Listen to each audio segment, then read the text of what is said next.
Welcome back to what is normally our gardening channel, but today we're doing something actually inside the house, because we got a mouse in the house, or a moose in the house, and we can't bring ourselves to to purposely kill these beautiful little creatures who've only really come in, to hide in the warmth of our kind of loft cavity space here. In the winter weather, who can blame them?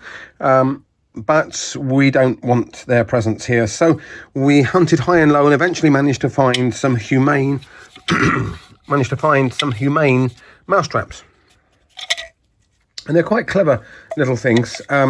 So let's see if we can show you how they're supposed to work. So I don't know if you can see, we'll try and show you now how they work. It works on a kind of a seesaw action. So we need to get this door up first of all, like that. And you can see that the trap is kind of slanting slightly downhill on the left there, and it's resting on that kind of seesaw point there. So we're going to put some bait in at the end of this this trap here, and then when the mouse walks in, that little bit of weight there will, there we go, will cause the door to come down, and then he's trapped. And it's got little kind of little air holes there, so that if he's trapped in there for a few hours, the poor little fella can, he can be breathing. He'll have some food there, so he'll be well fed.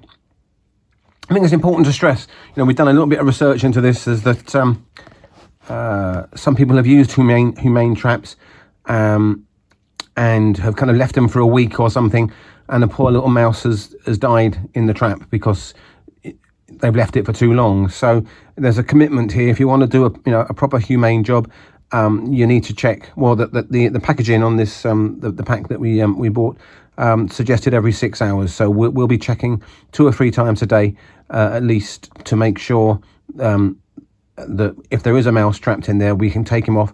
And the instructions also say to take the mouse up to about 2 miles away, or maybe even, I think, at least 2 miles away before you release him, which I was amazed that a mouse might travel that far. But I suppose, if they found a good home with nice warm hidey holes and a good supply of food, they will travel for it. And talking of good food, this is what we've got for him, or her, or them. We've got some kind of peanut chocolate spread, and I've also got a couple of sunflower seeds, sunflower hearts there, that we normally feed to the birds. So I've got a long spoon, ta-da, so that I can reach to the back of this trap and kind of spread it on the back wall of the trap there, and then we're going to put them in place. So bear with me whilst I apply the food. And that's all we need now, is for a little mouse to go in through the open door, and as soon as he gets past that little kind of seesaw bit in the middle, it'll the back will drop down and the door will close at the front, in theory. I'm going to set the other ones up, and we'll check within a few hours to see what's happened, and we'll keep you posted. Here, Micky, Micky, Micky, Micky. Food up, come and get it. Well,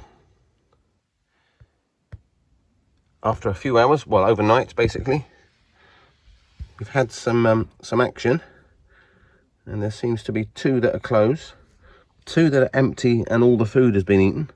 So we've been doing a good job of feeding our resident squirrels. I'm just going to check. I don't think that there's anything. Put this light down here.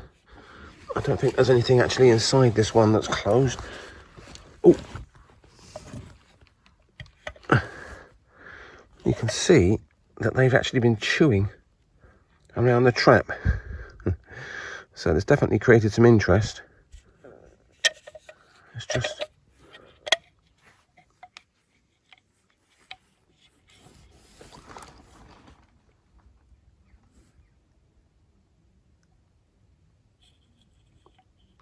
no, So there's nothing in there.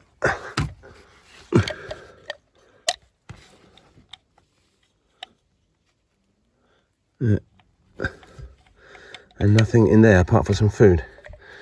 So no success in terms of having caught anything, but they're definitely generating some interest. We'll reset them and see what happens.